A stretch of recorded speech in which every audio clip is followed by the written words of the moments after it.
Listen to the radio. Harry and Edna's Wireless Show. You heard it from the Three Bells. What-o, Harry? And what-o, Edna. And welcome. This is Harry and Edna on the Wireless. What-ho?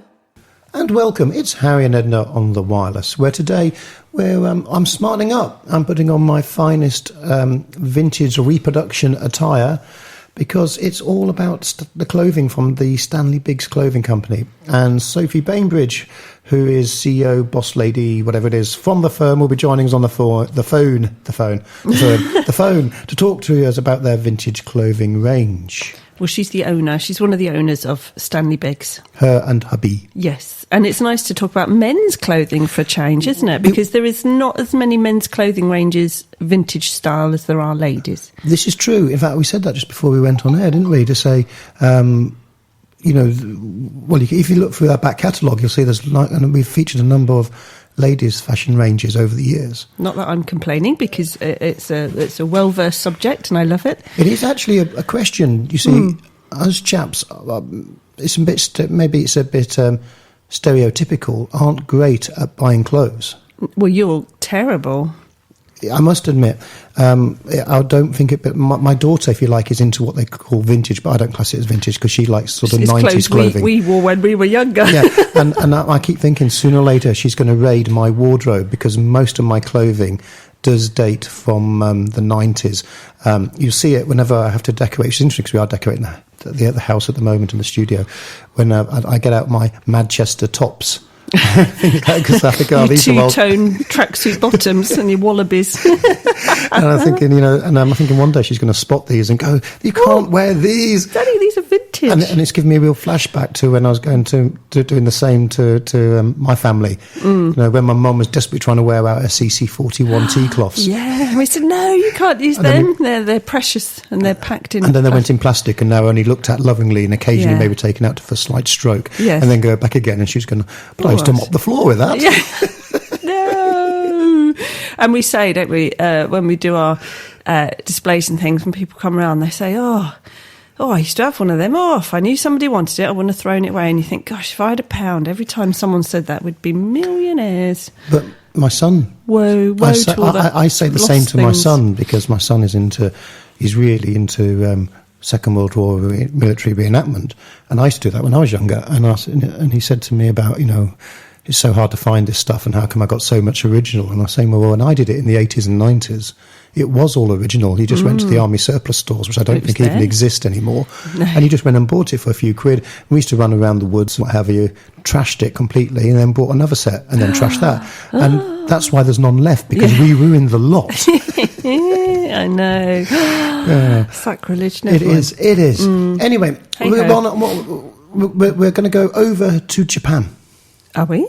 We're going to go to Nagasaki, where the fellows chew tobacco. Are you sure? And the wiki wacky woo. That's what we're going to do. Okay. What ho?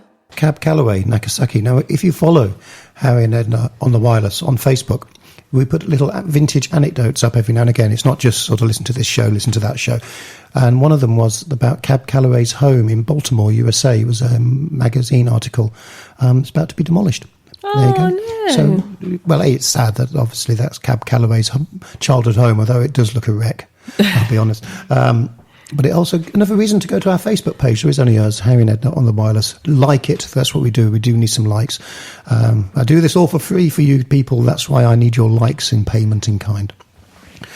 Now, you were saying to me something that I kind of forgot many years ago about my love of shopping, when I bought a classic pair of black brogues from a high street chain. Well, shall I explain Actually, it was British Home Stores. They don't exist, so we can say their name. Yeah. So we can say the name. British really? Home Stores. It was British Home Stores. Yeah. I remember that. Harry's not really good at shopping at all. He's one of these chaps who will just go into one shop, wants one pair of black shoes, sees the first pair of black shoes, that'll do, grab and go. So he's not one for trawling around the shops looking for best price, that sort of thing. So Harry, literally, you were getting really frustrated because we had to get a few things for you and you were grumbling all the way around. Well, no, it's because we go out for like shoes and trousers, and then you're looking at shirts, and I go, I don't need a shirt. But you did need a shirt, but you were anyway. So that was a long argument, short, and you literally were. Wasn't it the sales, because they had loads of shoes on this rack. So That's Harry right. just picked up a pair of shoes and went, right, that'll do. And the woman in the checkout didn't check the shoes. And you wore them a couple of nights later at a dance. Yeah, we went to a party. Yes. I think it was our good friend's Ernie's party in London. What, Ernie? And we were dancing, and it still makes me laugh.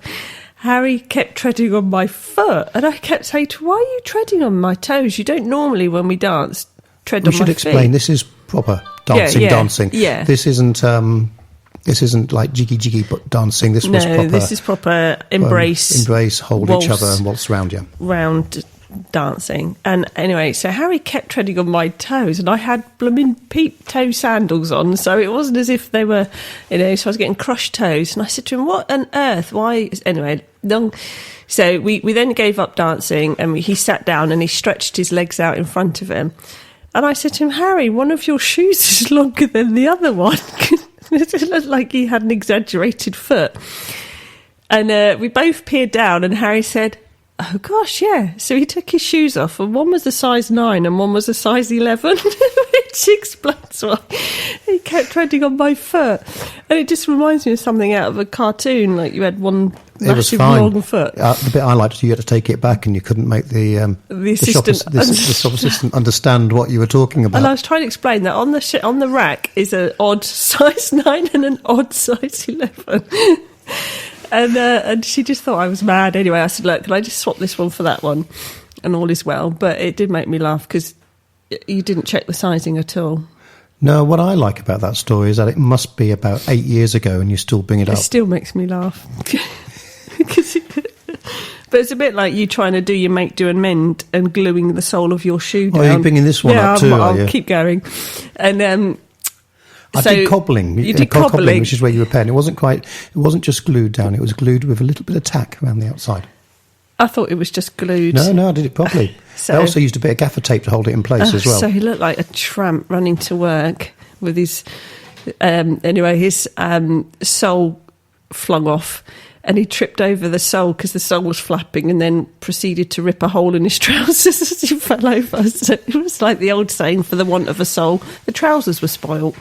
So it doesn't always work, Harry. Right, and the next track we're going to play, I did notice there is a TV station in this country which shows nothing but old classic films. It's one of my favourite TV channels at the moment. And they often put up a disclaimer, and I'm thinking we should have a disclaimer where it says this film was filmed in, 1940 or 1930, and and shows views that were prevalent during the period but may not be acceptable today. Something was to that effect. I always think this when we play some of these really obscure 78s, because I'll be honest, I have listened to them and I don't think there's anything offensive in any of them. But there's always the casual possibility. So we should really put that on so we got some sort of disclaimer. Because who is this one?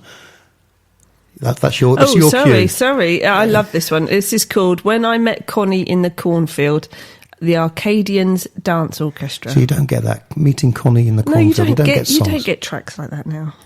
What ho? Now, we're talking about anecdotes. You see, you went back there about 7 or 8 years ago about my purchasing of clothing, which is quite fitting because today is all about Stanley Biggs Clothiers, the vintage range from our good friends Gary and Sophie Bainbridge. It's their company. But I'm bringing it up today because you get into one of them moods, and you got into one the other day, and we are actually recording this in our dining room, which is why you keep hearing strange sounds because the children are walking by. Just as we put the mics up, you hear their phones going ding-dong and stuff like that. And the reason we're in the dining room is that you'd suddenly decided you found a minute speck of dust on my desk and said, right, that's it, clear the whole thing. No. We're going to redecorate. We're going to not just curtains down, everything washed. Spring clean. No, it wasn't. It wasn't quite that. That is the last room downstairs to be decorated from our kind of renovation of the house, and it's we've got been the here bare. years, by the way. We're 3 years, and it's the last room with still the bare plaster on the walls. And it's to be fair to us, it's not a teeny weeny house, so it has been a love, a kind of what they call it, Thing of love. Labour of love. Labour of love, thank you. So finally we've got round to the last room. Well, we were sat there working away, and I thought, right, that's it. I've had enough of this state of this room. It's just unloved. It's still got bare plaster on the wall. Enough. So that was it. I then got into one of my creative, energetic moods where I started emptying the studio.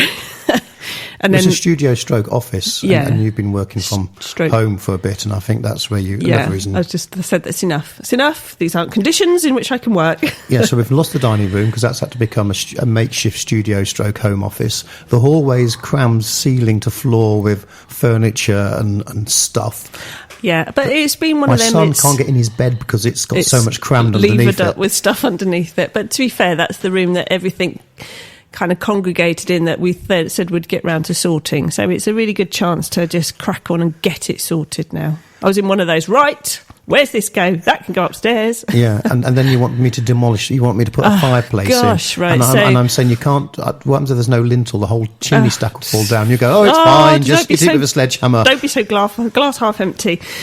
So we found the original floorboards and the original tiled hearth. And I said to Harry, what this room needs is a fireplace. And I went and found one. When you say found one, you found the facade to go in front of it. Yeah. They've ripped out at some point the original fireplace and just plastered over. Yeah, so I need Harry to bash a hole in it now so we can put the fireplace back with opening, because it's there. It's just, as you say, they're going to find skeletons and all sorts behind there. Well, we did. You did create a little hole, and we stuck the camera in, didn't we? And looked up, and the chimney's still there, and the blackened chimney stack. And I was like, bash it now, before I get started with my decorating. So we got to go and look at a fireplace, and no. Yes. It's one of these where Harry's like, you don't really want me to do that, do you? Yes, come on then. I actually think, I said we should do one job at a time because we have about several different projects. Yeah, and this is none of them are finished. A project within a project. That's how I like to think of it. But we've gone for, in our other rooms, fireplaces that the royal we, i.e. you, have had to restore because they've been rusty and needed treatment. This is literally good to go, whop it in the hole, job done. Fireplace. There never is such a thing, and you're terrible at never ending a project. They just sort of hang, and I try desperately following around doing the snagging list, trying to finish them off. And you say, no, start the next one, get another sledgehammer out, bash a hole in here because I need a fireplace. I'm the driving force and the energy, and Harry's the mop up behind me as I create a trail of destruction and creativity. See, why can't we be more like Gary and Sophie Bainbridge, who do Stanley Biggs Clothing? I bet they don't have these conversations. You reckon? You reckon one of them doesn't say, right, what I want to do is, and the other one has to help? Because, that's what married couples do. They support each other. They're teams. Sometimes I think what I really like to do is just lay on the sofa and watch black and white films from the 1950s and 40s. The thing is, if I let you do that, you wouldn't get up ever. So I've got to keep you going, keep you energised, keep you focused and moving and progressing. Well, you see, on a while ago, there was we got this COVID-19 thing. For me, it was perfect. I love being in lockdown, just watching old movies. No, I was like, we've got all these jobs we can do, Harry. There's a big, long project list, and now we have the time to achieve it. Hurrah, I couldn't be happier. Well, so you say. Anyway, what we'll do, we will chat to Sophie. Yeah. Because she's going to come and join us on the phone after we play There's One Little Girl Who Loves Me by Jack Hilton and his orchestra. Again, the usual disclaimer, I think the lyrics are fine, but you're never too 100% sure on these ones.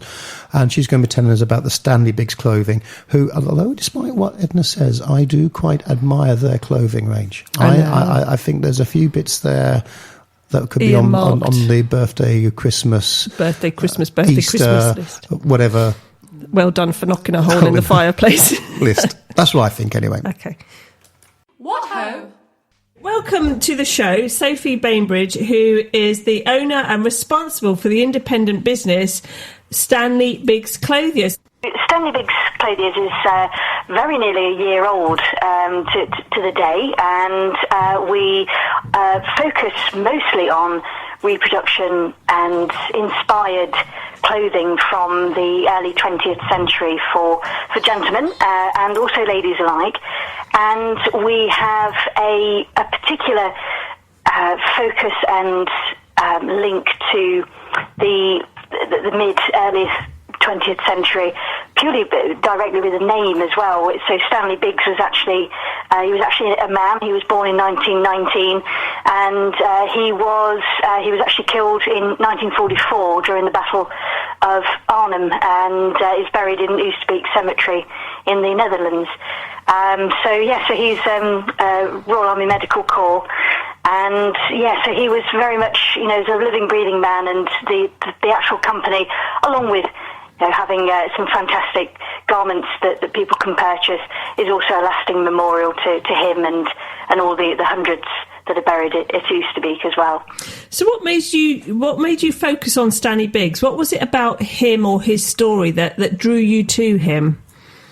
Well, my husband, who many will know, Gary Bainbridge, he's no stranger to the living history hobby, and one of his obsessions, definitely obsessions rather than hobbies, but he's very, very keen on his airborne history. And a few years ago, we went to Arnhem, me for the first time, Gary for however many times he's already been, and he did a fantastic tour of the area, and we visited the cemetery as often you do, and typically you tend to try and find your namesakes, your family name, and I was lucky in that regard that every name that I searched for actually came up with the grave, so I was able to pay my respects directly to those grave markers. Now, one of my family names, my great grandmother was a Biggs, and there was a chap there in the cemetery called Stanley Biggs, and that really sort of kick-started my own interest and my own research into his unit, what they were doing during the battle and afterwards, and I was very fortunate where it's quite a well-researched history, and Stanley Biggs has been researched in his own right. So I've got photographs of him, I've got full history, I've even got sort of first-person accounts of some of his last words as well. So it's a really poignant history, and that's always remained with me, and naming the business after that, it's just a very early 20th century name. Stanley was very popular back then, and of course the family link for myself is again, I wanted to keep that in line, but not necessarily too obvious with my actual surname as well. What ho? So how would you describe your brand and style to our listeners? What is it that you sort of produce and manufacture clothing wise? So typically, the brand is really proud of its heritage. So very sort of early 20th century, so 1920s, 30s, 40s. I've really influenced the colours, the cuts, the fit. That we try to either reproduce or have taken inspiration and put into styled garments. So with that, we've really sort of tried to focus on the British aspect as well. So a lot of our garments are predominantly made in the UK. So our knitwear in particular, which I would say is our signature collection, is all made. Every single fibre is British, so it doesn't leave the British Isles at any stage of its development. It's weaving, it's dyeing, and then it's manufacture. So it's a really British brand. It's very proud of that heritage, and even the actual garments are named to all these early 20th century heroes, or even further back, particularly around the Midlands area, because we are Nottingham, Derbyshire based. So we do like to hark back to our heroes and really impart some of that knowledge to our customers and our fan base, that that they know that they're not just wearing a jumper. It's named after a particular hero who has done something very significant, and it's a fully British item, British garment. So what inspired some of your knitwear? Because Harry and I were having a peruse of your very well done website, we must say. So they're actually 1930s, typically quite common in America, as well as British sort of motorcycle racing, and I'm sure many many people would have heard Bruff being the name of one of the roll necks. That is, named after the Bruff Superior, and which is a Nottingham company. My husband's grandfather actually knew Mr. Bruff, and on coming home from leave during the Second World War, he actually was lent Bruff Superior by Mr. Bruff himself to go and court his young lady. So we've got these ties to that, and and as I said, the actual inspiration, the style, is either directly reproduced. So some of our collared jumpers are a direct copy, or we've seen original photographs, original garments, and we've taken aspects of that and placed it into the garments that we want to have and run with. So the roll neck is of course very timeless. It's actually a Submariner roll neck, so it's probably about as 1890s in style itself, but we've obviously placed some of the brighter colours from the 30s and the 20s onto that roll neck, so you've got the variety there, alongside the safe colours of all the ecrus and the navies and the blacks, etc. What ho! There you go, Boogie Woogie Man and Casa Lorma Orchestra. Now you are listening to Harry and Edna on the wireless, and we are going to be chatting to Sophie from Stanley Biggs Vintage Clothing. Later on, we got a bit more of her. She hung on the telephone for just a little bit longer, and then had another final chat to her. So stay tuned, there's more to come. However, if you're enjoying this show and you want to hear some of the previous ones, if you go to our website, harryandedna.co.uk, you'll find there's two options on there. One is to live stream. If you stream, you can hear all these shows in their entirety. The entire back catalogue is there, way back. We've been doing this for a long, long time, so you can hear all those shows with all the various bits of young Edna having a go at my clothing and dress sense. And also, it's a really good insight into the current UK vintage scene. Alternatively, you can download the podcasts. I'm very bad at uploading the podcasts. They're only on there for a short period of time, but they exist. They are purely the speech version. So if you're listening to something and there's no music, but we keep introducing tracks and then they disappear, that's because you're listening to the podcast version. And the great thing about the podcast, they're downloadable, so you can keep them and do whatever it is you guys do all the time with your podcasts. Right, so we've got more Sophie coming up shortly, but in a moment we're going to play a little bit here by Connor Enston. The chap's called Connor. Nice chap he is as well. He's from New York, and and if you like postmodern jukebox, you like what he's done, because he's taken a track that I'm sure you're going to recognise, but given it that sort of classic, sort of vintage feel. What ho! So do you think some of these designs, because some of them look a little bit rugby, a little bit sort of classic racing car, motor racing?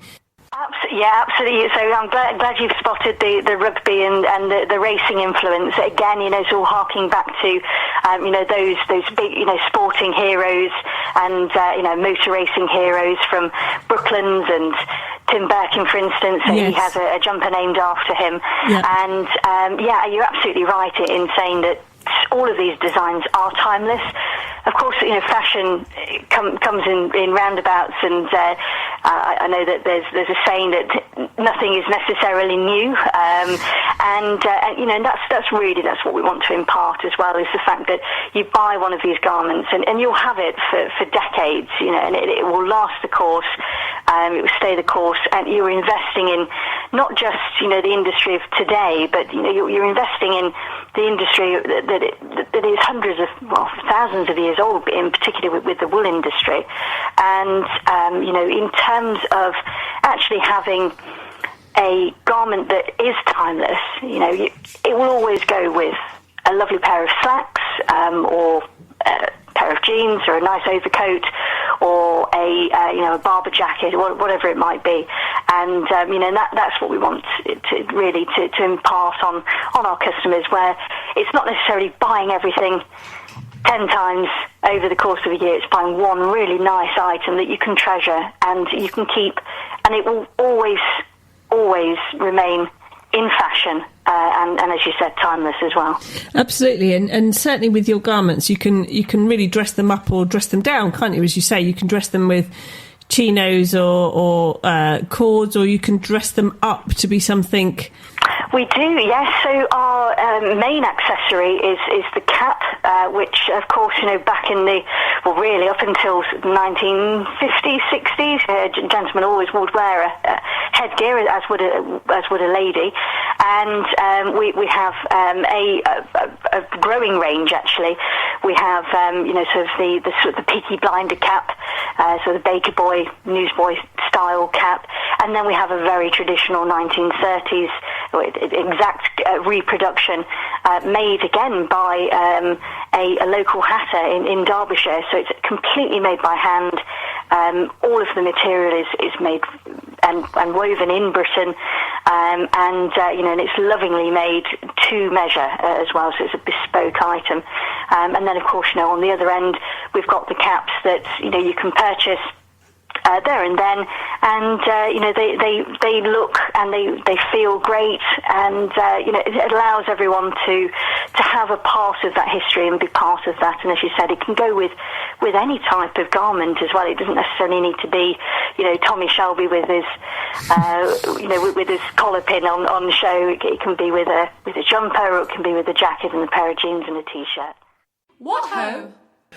It's the Swing Cats Ball, and don't forget, we've got to disappear very shortly, but I just want to quickly say, if you want to go and find out about these wonderful 1920s and 1930s inspired clothing by the Stanley Biggs Clothiers, the clothing that is favoured by adventurers, aviators, racing drivers and cyclists, you go to stanleybiggs.co.uk.